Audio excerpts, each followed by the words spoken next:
Kecantikan atau paras yang rupawan akan memudar, tetapi tidak untuk hati yang tulus. Tetap berdoa untuk memiliki mata yang melihat yang terbaik dari diri orang, hati yang mengampuni, pikiran yang melupakan hal yang buruk, dan roh yang mengandalkan Tuhan. Kita berdoa. Bapa di surga, sumber pengharapan kami bersyukur Tuhan. Pagi hari ini kami kembali menikmati nafas kehidupan. Berilah kepada kami kasih karunia-Mu sehingga kami dapat berjalan dengan damai dan tentram untuk melakukan seluruh aktivitas kami. Roh Kudus menolong kami. Amin. Firman Tuhan yang menyapa kita pada pagi hari ini diambil dari kitab 1 Samuel 16 ayat 7. Demikian firman Tuhan. Tetapi berfirmanlah Tuhan kepada Samuel, janganlah pandang parasnya atau perawakan yang tinggi, sebab aku telah menolaknya. Bukan yang dilihat manusia, yang dilihat Allah.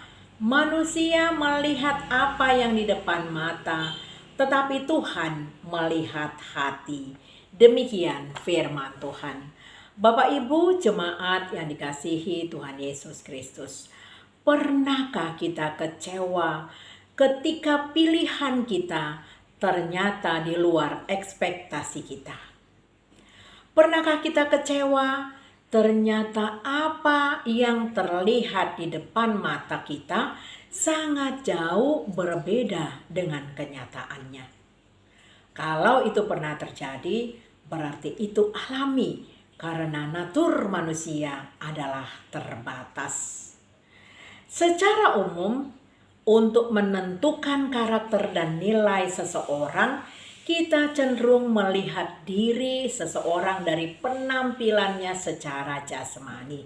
Jika seseorang itu berparas rupawan, tinggi, gagah, cantik, langsing, dan berpakaian rapi, juga bertutur kata sopan, maka kita akan jatuh hati dan memilih dia.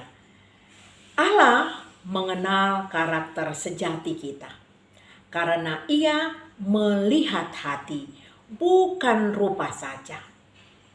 Baik buruknya seseorang dapat ditentukan oleh hatinya. Karena itu Amsal 4 ayat 23 berkata, jagalah hatimu dengan segala kewaspadaan, karena dari situlah terpancar kehidupan. Bapak Ibu jemaat yang dikasihi Tuhan Yesus Kristus, jadi sangat jelas ada hubungan antara hati dan jalan hidup kita. Hati adalah inti dari esensi jati diri kita. Lukas 6 ayat 45 berkata, orang yang baik mengeluarkan barang yang baik dari perbendaharaan hatinya yang baik. Dan orang yang jahat mengeluarkan barang yang jahat dari perbendaharaannya yang jahat. Karena yang diucapkan mulutnya meluap dari hatinya. Seperti Samuel, kita pun bisa salah memilih. Di saat anak sulung Isai yang bernama Eliab diperkenalkan kepada Samuel yang berparas rupawan, Samuel langsung berpikir bahwa inilah pilihan Tuhan. Namun kelebihan Samuel, dia mendengarkan suara Tuhan yang mengatakan bukan itu pilihan Tuhan. Sehingga Samuel patuh dan harus meminta semua anak Isai dihadirkan saat itu juga. Tahukah Anda siapa yang dipilih Tuhan? Yakni Daud, anak ke-8 dari Isai. Daud seorang yang tidak masuk hitungan bagi keluarga Isai untuk diperkenalkan kepada Samuel. Karena dia hanya seorang gembala. Tetapi justru Tuhan berkenan. Daud adalah pilihan Allah. Tidak sempurna, tetapi dia setia. Seorang yang hanya berkenan kepada Allah. Sebenarnya Daud bukanlah orang yang tidak berdosa. Banyak dosa, banyak kesalahan yang dilakukannya, namun ia bertobat dan sungguh-sungguh datang kepada Tuhan. Inilah yang diperkenankan Tuhan. Bagaimana dengan kita? Mari kita belajar dari keteguhan hati Daud yang mau mengakui kesalahannya di hadapan Tuhan dan tidak mengulanginya lagi. Di saat pilihan kita tidak tepat, mari datang kepada Tuhan, minta ampun dan bertobat. Agar Tuhan berkenan memberkati, agar Tuhan berkenan memulihkan. Karena yang pasti rancangan Tuhan tidak pernah gagal. Rancangan Tuhan adalah rancangan kebahagiaan, rancangan sukacita bagi setiap kita. Oleh karena itu, saudara jemaat yang dikasihi Tuhan Yesus Kristus, jangan pernah menyerah, jangan pernah merasa gagal, jangan pernah merasa menyesal untuk sebuah keputusan, untuk sebuah pilihan yang menurut kita salah, karena selalu ada jalan keluar dari Tuhan.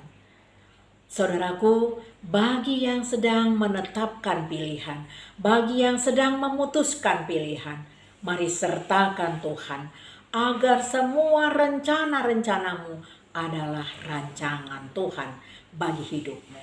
Bagi yang sedang merindukan untuk mendatangkan keputusan yang tepat, mari berhubungan baik dengan Tuhan untuk melakukan semua keputusan dengan benar.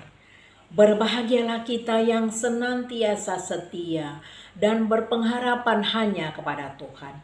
Berbahagialah kita yang selalu memohon pengampunan dari Tuhan dan tidak mengulangi kesalahan kita. Amin. Kita berdoa. Terima kasih ya Bapa, firman-Mu luar biasa. Mengajarkan kepada kami bahwa manusia terbatas. Kiranya seluruh keputusan kami, seluruh pemikiran kami, seluruh tindakan kami terus menyertakan Tuhan di dalam hidup kami. Agar seluruh keputusan kami menjadi keputusan yang benar. Sebab Tuhanlah yang merancangkannya di dalam hidup kami. Terpuji nama-Mu ya Bapa. Di dalam nama anak-Mu Tuhan Yesus Kristus kami berdoa. Amin. Kasih karunia dari Tuhan Yesus Kristus, kasih dari Allah Bapa, dan persekutuan dari Roh Kudus kiranya memberkati kita sekalian. Amin. Selamat beraktivitas, Tuhan Yesus memberkati.